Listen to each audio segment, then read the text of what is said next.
عليك يا سيدي يا رسول الله الصلاة والسلام عليك يا سيدي يا حبيب الله الصلاة والسلام عليك يا سيدي يا شفيع المذنبين وعلى آلك وأصحابك يا سيدي يا رحمة للعالمين.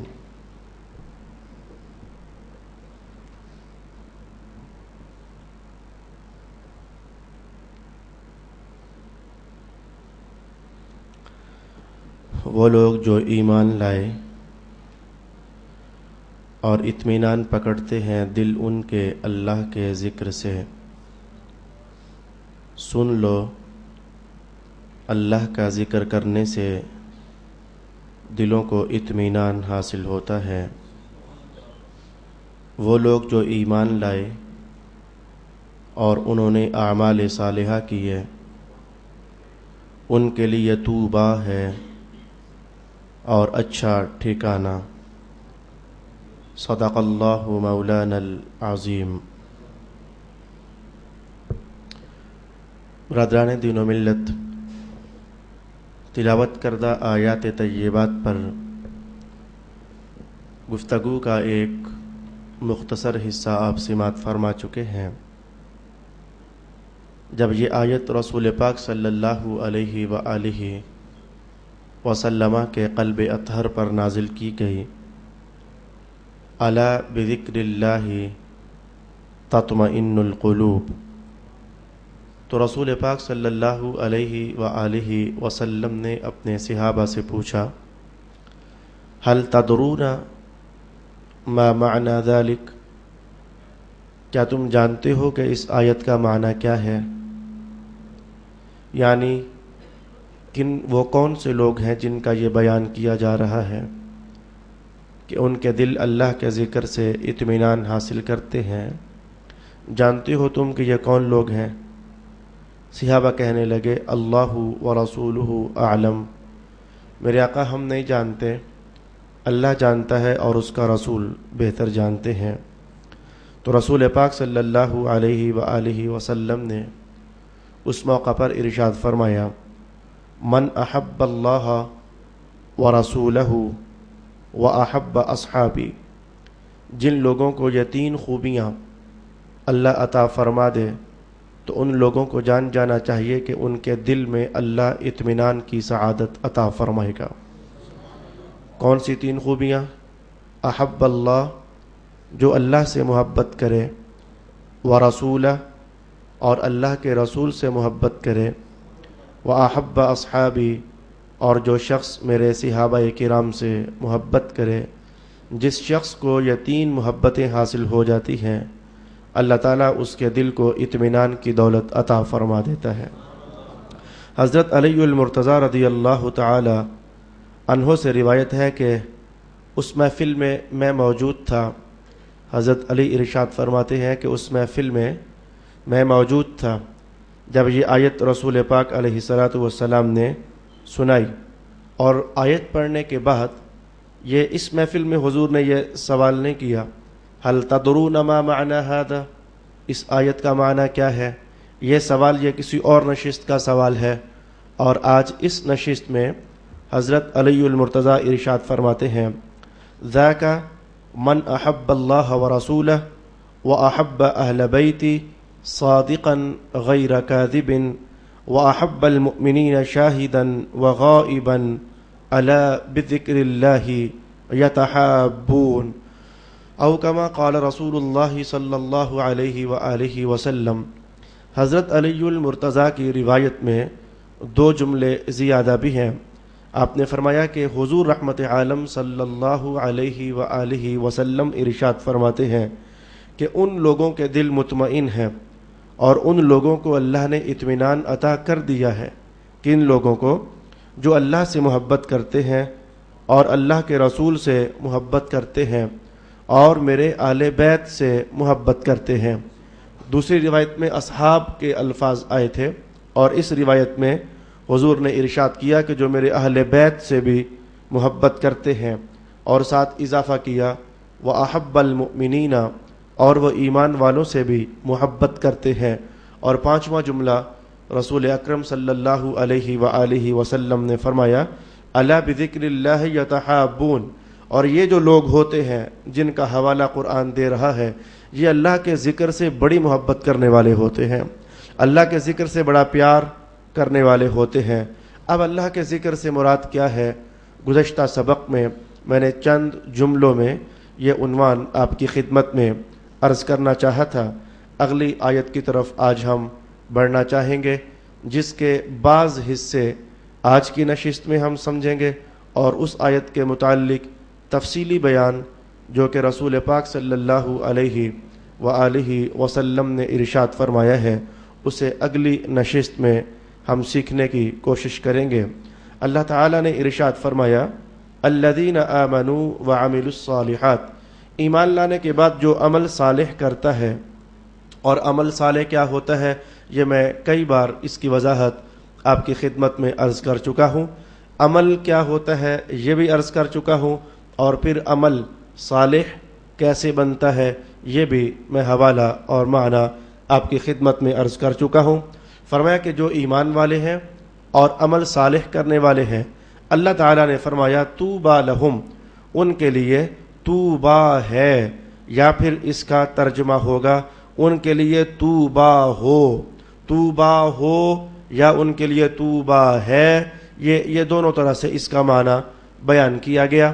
اب ہم نے اس نشست میں چند وہ تفسیریں جو طوبیٰ لفظ کے متعلق صحابہ سے منقول ہوئیں اور تابعین سے منقول ہوئیں اور رسول پاک صلی اللہ علیہ وآلہ وسلم سے نقل کی گئیں، ہم چند تفسیریں آج وہ سمجھیں گے۔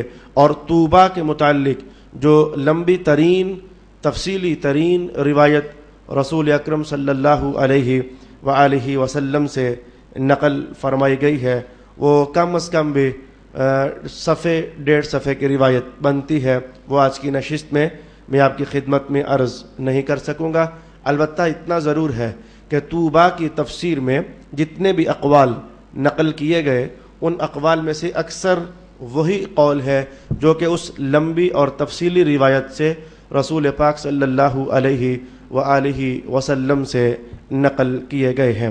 اس سلسلے میں سب سے پہلی روایت آپ کی خدمت میں عرض کروں گا، جسے نقل فرمایا حضرت ابن عباس رضی اللہ تعالی عنہما نے۔ آپ ارشاد فرماتے ہیں کہ طوبیٰ کا معنی ہے فرح وقرۃ عین، خوشی اور آنکھوں کی ٹھنڈک، یہ پہلا معنی ہے جو حضرت ابن عباس نے نقل فرمایا۔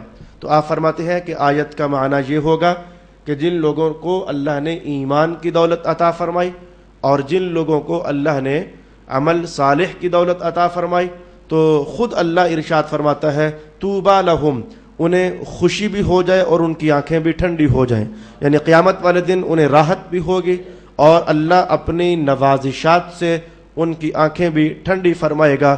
طوبیٰ کا یہ پہلا معنی ارشاد کیا گیا۔ اور دوسرا معنی حضرت اکرمہ رضی اللہ تعالی عنہ سے نقل کیا گیا۔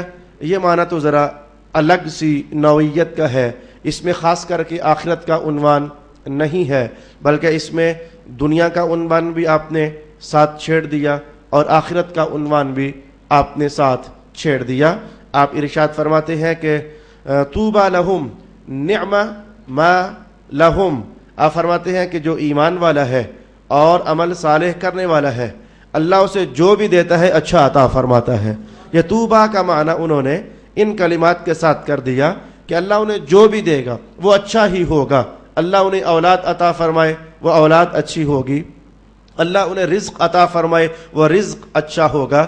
اللہ انہیں گھر عطا فرمائے وہ گھر ان کے لیے اچھا ہوگا.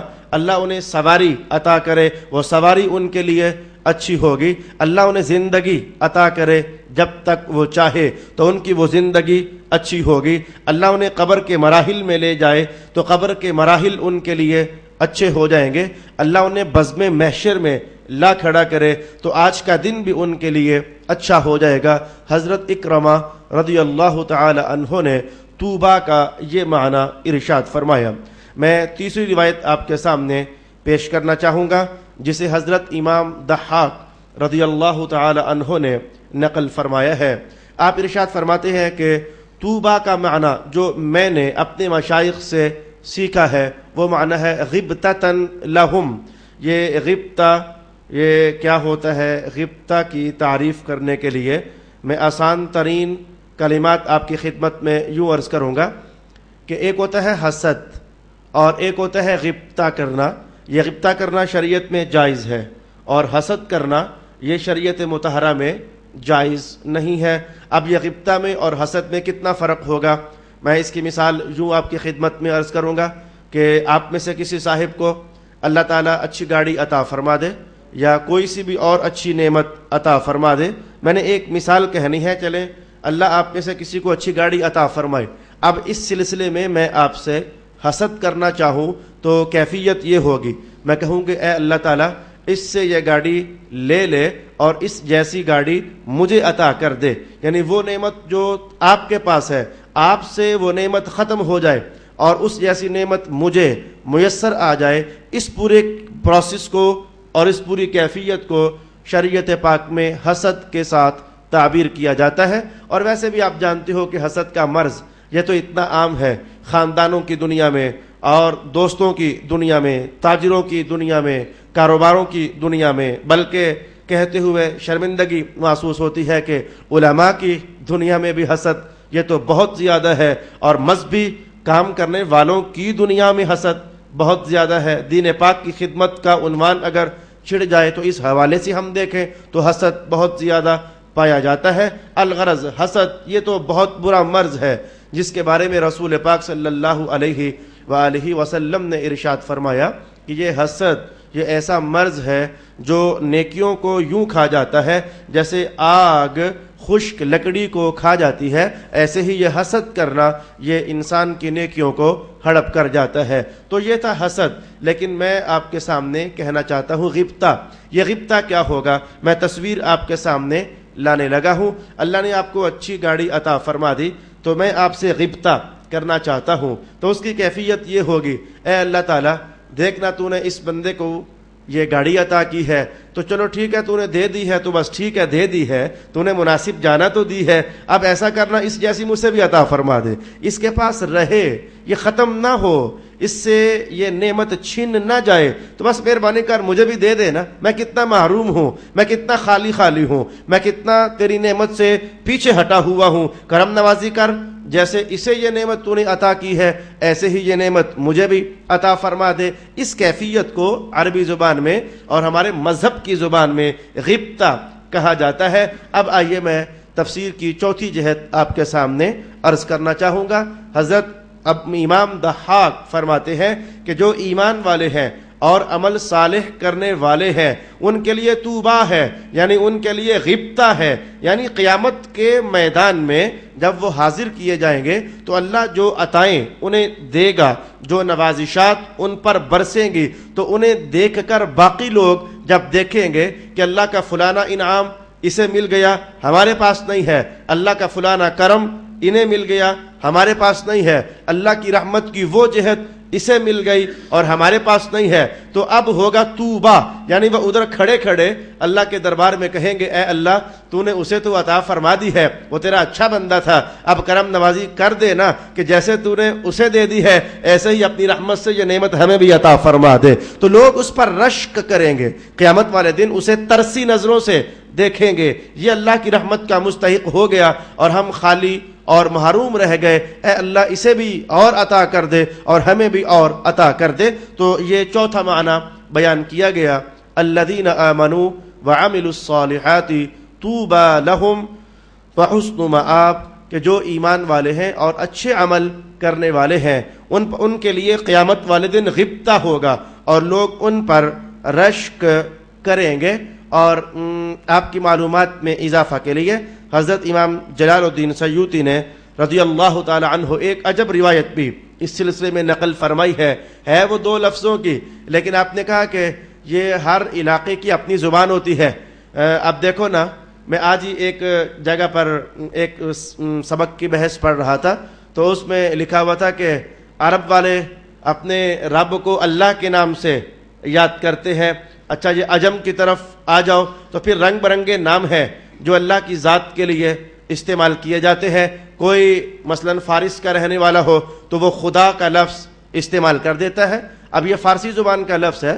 اچھا کوئی انگریز ہو تو وہ گاڈ کا لفظ استعمال کر دیتا ہے۔ تو الغرض اللہ رب العالمین کی ذات کے لیے جیسے یہ مختلف الفاظ مختلف زبانوں میں استعمال ہوتے ہیں، تو حضرت امام جلال الدین سیوطی ارشاد فرماتے ہیں کہ یہ حبش کے علاقے میں ہم لوگ مسلمان لوگ اپنی زبانوں میں جس چیز کو جنت کہتے ہیں، تو حبش کے علاقوں میں جنت کو ان کی زبان میں طوبا کہا جاتا ہے۔ تو رسول پاک صلی اللہ علیہ وآلہ وسلم پر قرآن حکیم جو اترا اس میں ایسے الفاظ بھی ہیں جو کہا جا سکتا ہے کہ وہ کامن ہے، ادھر دیکھو تو وہ عرب کی لغت سے تعلق رکھتے ہیں اور ادھر دیکھو تو وہ حبش کی لغت سے تعلق رکھتے ہیں۔ اور اس سے بھی دلچسپ یہ ہمارے بالکل پڑوس میں ہندوستان میں بھی، اب میں تو وہاں گیا نہیں، یہ پرانے زمانے کی بات ہے، جس زمانے میں حضرت امام سیوطی یہ کلام نقل فرماتے ہیں اس زمانے میں ہوگا، ممکن ہے کہ اب بھی ہو، میں اس سلسلے میں کچھ نئی بات نہیں جانتا۔ تو آپ نے فرمایا کہ ادھر سے حبش کے علاقے میں چلے جاؤ تو ان کی زبان میں طوبا کا معنی جنت ہوتا ہے، اور ادھر سے ہند کے علاقے میں چلے جاؤ تو ان کی زبان میں طوبا کا معنی جنت کے ساتھ کیا جاتا ہے۔ الغرض یہ پھر یہ 5ویں جہت ہمارے سامنے ہو گئی کہ اب معنی کیا بنے گا بھلا؟ وہ لوگ جو ایمان لائے اور انہوں نے عمل صالح کیے ان کے لیے طوبا ہے، یعنی حبش والے کیا سمجھ رہے ہیں؟ ان کے لیے جنت ہے، اور ہند والے بھی کیا سمجھ رہے ہیں؟ ان کے لیے جنت ہے۔ یہ 5ویں معنی کی جہت بیان کر دی گئی، اور میں اب ترجمہ کرتے ہوئے میں نے 2 طریقے سے ترجمہ آپ کی خدمت میں عرض کیا تھا۔ میں نے کہا ان کے لیے طوبا ہے، اور پھر میں نے کہا ان کے لیے طوبا ہو۔ یہ طوبا ہو یہ کیا چیز ہے؟ یہ ایک دعائیہ جملہ ہے، یہ اللہ تیری خیر ہو، اللہ تیرا بھلا ہو۔ یہ جیسے ہم اپنی زبان میں کسی کو دعا دیتے ہیں، کسی کے لیے خیر کا کلمہ بولتے ہیں کہ ابھی تیرے پاس یہ ہے نہیں ہے لیکن میں دعا کرتا ہوں کہ ہو جائے، یہ اس طرح کی معنویت ہے۔ اب میں تفسیر کی 6ٹھی جہت آپ کے سامنے بیان کروں گا، اور اسے نقل کیا ہے حضرت امام قتادہ رحمۃ اللہ تعالی علیہ نے۔ آپ ارشاد فرماتے ہیں هذه كلمة عربية يقول الرجل طوبى لك احببت خيرا۔ آپ فرماتے ہیں کہ یہ عربی زبان کا جملہ ہے، اور یہ جب کسی کو دعا دینی ہو اور کسی کے ساتھ بھلائی کا جملہ بولنا ہو تو عرب لوگ اس موقع پر ارشاد کرتے ہیں طوبى لك احببت خيرا، اللہ کرے تیرے ساتھ بھلائی ہو جائے، اللہ کرے تیرے ساتھ خیر ہو جائے۔ تو جدھر کا ارادہ رکھتا ہے خیر تیرا استقبال کرے، تو جس منزل کی طرف بڑھنا چاہتا ہے اللہ رب العالمین رحمت سے تیرا استقبال فرما دے۔ تو یہ ایک دعائیہ جملہ ہے، یہ حضرت امام قتادہ رضی اللہ تعالی عنہ کی تحقیق ہے۔ اور حضرت ابراہیم نخعی رضی اللہ تعالی عنہ ارشاد فرماتے ہیں کہ ہم نے جو اپنے مشائخ سے طوبا کا معنی سمجھنے اور سیکھنے کا اہتمام کیا، الخیر والکرامۃ الذی اعطاہم اللہ عز سبحان۔ آپ فرماتے ہیں کہ طوبا یہ عزت ہے نا، عزت آپ جانتے ہو کہ عزت کے مختلف معیار ہیں۔ یہ دنیا والوں کے ہاں چلے جاؤ، یہ ہم ہی دنیا والے ہیں، ہمارے ہاں عزت کی الگ الگ معیار ہے. اچھا جی یہ ڈرائیور طبقہ ہے، ان کی عزت انہی جیسے لوگ ہیں جو انہیں کرنے والے ہیں. وہ ان کی زبان میں ہوتا ہے یہ استاد ڈرائیور ہے جی، یہ ان کی زبان میں استاد کہہ دینا کسی کو یہ اس کی بڑی اچھی خاصی عزت کر دی جاتی ہے. اچھا یہ علم کے شعبے میں یہ بہت بڑا عالم ہے جی، یہ اہل علم، یہ الفاظ بولتے ہیں کسی کی عزت کرنے کے لیے. یا تاجروں کے ہاں چلے جاؤ تو ان کے اپنے الفاظ ہوتے ہیں یا عزت اور احترام دینے کے لیے. بدماشوں کی دنیا میں چلے جاؤ تو وہ عزت کا لفظ ان کے ہاں، یہ بھی عجب ہے کہ بدماشوں کے ہاں بھی عزت کے الفاظ ہوتے ہیں. جب کسی کو بڑا بدماش ظاہر کرنا چاہیں تو وہ کہتے ہیں یہ بھائی ہے. اب یہ بھائی کہنا کسی کو یہ اصل میں اس کے بڑا بدماش ہونے کے لیے یہ عزت کا لقب اس کے لیے استعمال کیا جاتا ہے. تو الغرض ہر ماحول میں یہ عزت کے مختلف الفاظ استعمال ہوتے ہیں. تو حضرت ابراہیم ارشاد فرماتے ہیں کہ جب قیامت کا دن ہوگا تو اللہ نے وعدہ کیا تھا بندوں کے لیے. کیا وعدہ تھا؟ کہ ان اکرمکم عند اللہ اتقاکم، کہ تم میں سے جو تقوی لے کر آئے گا نا تو اللہ اس کی عزت کرے گا. اب قیامت والے دن جب اللہ عزت کرے گا نا تو اللہ جس طریقے سے عزت عطا فرمائے گا تو اس عزت عطا کرنے کو عربی زبان میں طوبا کہا جاتا ہے. اب کہا گیا کہ الذین آمنوا وعملوا الصالحات طوبا لہم، وہ لوگ جو ایمان لائے اور انہوں نے عمل صالح کیے ان کے لیے طوبا ہے، یعنی انہیں اللہ قیامت والے دن ایک مخصوص عزت عطا فرمانے والا ہے. اب وہ مخصوص عزت کیا ہوگی، کیسے ہوگی؟ حدیث پاک میں بہت ساری کنڈیشنز آئی ہوئی ہیں. آج کل تو ویسے بھی دو سبق ہمارے رہ گئے یہ عیدگاہ مسجد میں، تو یہ کافی دنوں سے برزخ کا بیان ہم سیکھ رہے تھے اور قیامت کے کچھ احوال ہم پڑھ رہے تھے، اور کل غالباً جنت کا بیان ہم کچھ سیکھنے کی کوشش کریں گے. تو یہ جنت کا عنوان، یہ برزخ کا عنوان، یہ قیامت کے دن کا عنوان، عجب عجب عجب روایات رسول پاک صلی اللہ علیہ وآلہ وسلم نے ارشاد فرمائی ہوئی ہے. اب وہ سارے انداز میں اس مختصر چند جملوں کی نشست میں نہیں عرض کر سکوں گا. الغرض میں نے 7ویں جہت آپ کے سامنے بیان کی کہ طوبا کا معنی ہے وہ عزت اور وہ اعزاز، وہ اکرام، وہ کرامت جو اللہ رب العالمین اپنے بندے کو عطا فرمانے والا ہے. اب میں حدیث شریف کے مختصر جمل آپ کی خدمت میں عرض کروں گا اور پھر اگلی نشست میں ہم تفصیل سے دیکھنا چاہیں گے کہ طوبا اس کے بارے میں رسول اللہ نے کیا ارشاد فرمایا ہے. ابھی تک تو طوبا کے بارے میں نے تابعین کے اقوال آپ کے سامنے رکھے، طوبا کے بارے میں نے صحابہ کے اقوال آپ کی خدمت میں عرض کی ہے، اور طوبا کے بارے میں اب میں مختصر کلام رسول پاک علیہ السلام کا آپ کی خدمت میں لانے لگا ہوں. ہم اگلی نشست میں اس سے بھی تفصیلی روایت دیکھنا چاہیں گے. حضرت معاویہ بن قرہ رضی اللہ تعالی عنہ ارشاد فرماتے ہیں کہ میرے والد محترم نے رسول پاک صلی اللہ علیہ وسلم سے یہ بیان سنا اور مجھے میرے والد نے سنایا، اور میرے والد نے رسول اکرم صلی اللہ علیہ وسلم سے سنا. حضور کیا ارشاد فرماتے ہیں؟ قال رسول اللہ صلی اللہ علیہ وسلم طوبى شجرۃ غرسها اللہ تعالی بیدہ ونفخ فیہ من روحہ تنبت بالحلی والحلل وان اغصانها لترى من وراء سور الجنہ. اچھا یہ روایت میں پچھلی بار بھی پڑھ کر آیا لیکن وہ وقت کی گنجائش ہمارے لیے باقی نہ رہ سکی. آج یہ عجیب روایت میں آپ کے سامنے پڑھ رہا ہوں. یہ تو آپ نے سنا ہے کہ دنیا میں سونے کا زیور مرد کے لیے استعمال کرنا حرام ہے، یہ رسول پاک علیہ السلام نے منع فرما دیا عورت استعمال کرے. اچھا ایک اور چیز بھی تو ہے جو مرد کے لیے حضور نے حرام قرار دے دی، اور وہ ہے ریشم کا لباس، کہ مرد دنیا میں ریشم کا لباس نہیں پہن سکتا ہے، البتہ عورت ریشم کا لباس پہن سکتی ہے. مرد کے لیے اجازت ہے تب جب اللہ بطور انعام عطا کرے گا، اور بطور انعام ریشم کا لباس اللہ جنت میں عطا فرمائے گا. جنت میں ریشم چھوڑ کر اور نہ جانے کس کس ڈھنگ کے لباس ہوں گے. اب وہ جنت میں جو ریشم آئے گا وہ ریشم کہاں سے آئے گا؟ اب میں یہ الفاظ آپ کے سامنے بیان کرنے لگا ہوں. طوبا کے متعلق رسول پاک علیہ السلام نے فرمایا کہ یہ ایک درخت ہے جنت میں. طوبا جنت میں ایک درخت کا نام ہے. اچھا فرمایا کہ غرسہ اللہ تعالی بیدہ، یہ جنت کا ایسا درخت ہے جسے اللہ رب العالمین نے خود اپنے ہاتھوں سے لگایا ہے.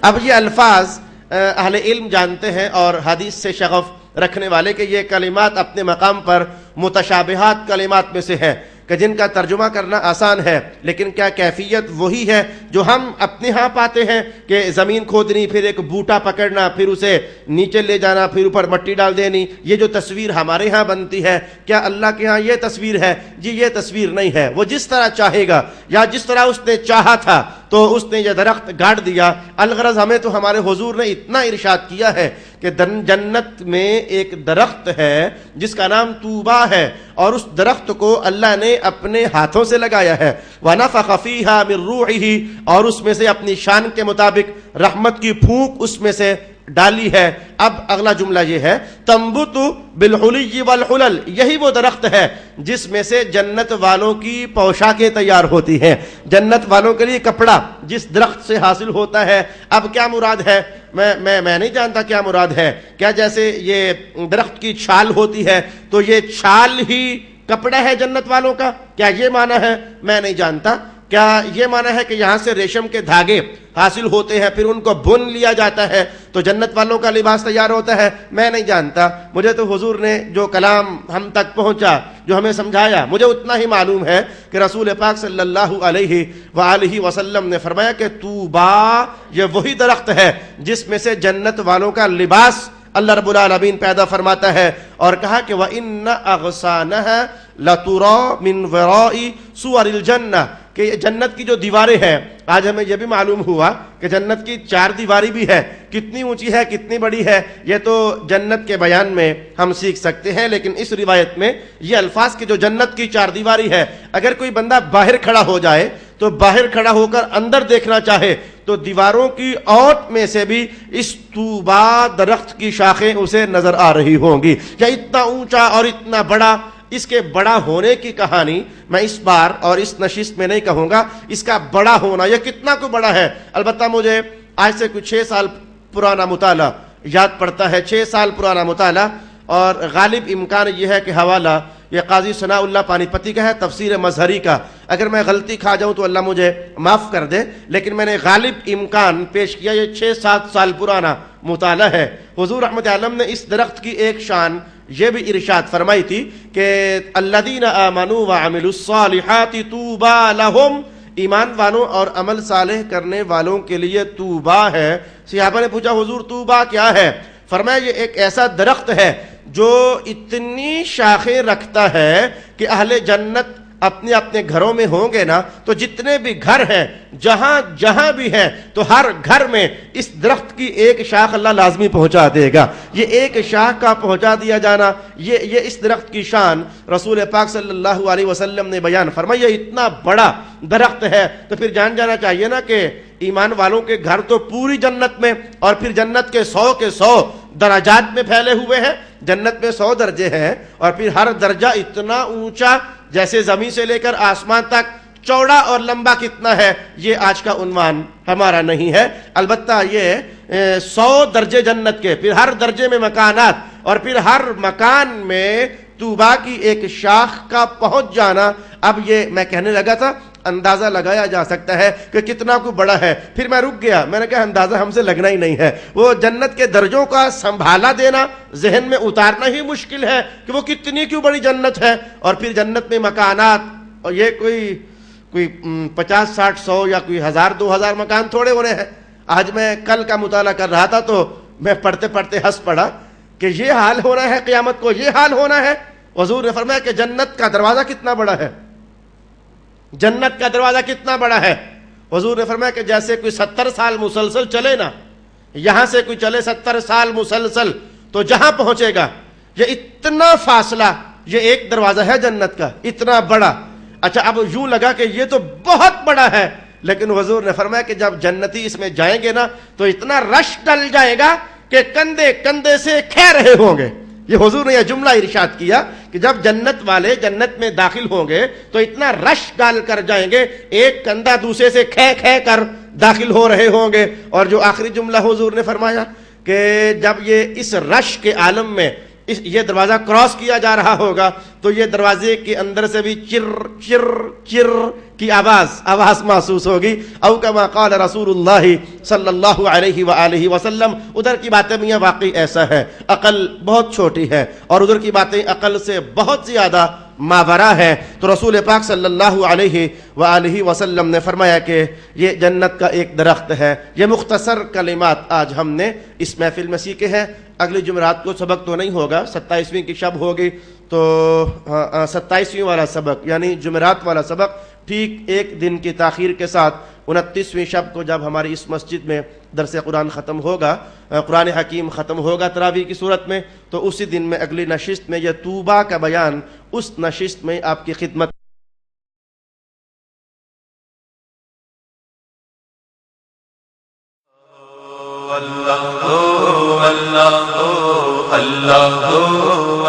تو یہ کچھ پاکیزہ محفلیں ہوتی ہیں جو کیفیات دیتی ہے, کچھ پاکیزہ محفلیں ہوتی ہیں جو پاکیزہ احساسات کو جنم دیتی ہیں, جو ذہنوں کو تھوڑی دیر کے لیے سکون دے دیتی ہیں. اللہ کا نور رس رس کر بندوں پر نازل ہونے لگ جاتا ہے.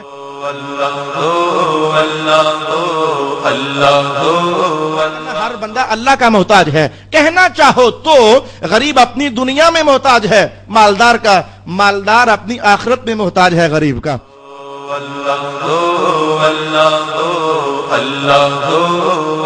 باطل گناہ کبھی کسی کو فائدہ نہیں دے سکتا ہے اور مستفوی عمل جدھر جاتا ہے فائدہ ہی فائدہ عطا کرتا ہے.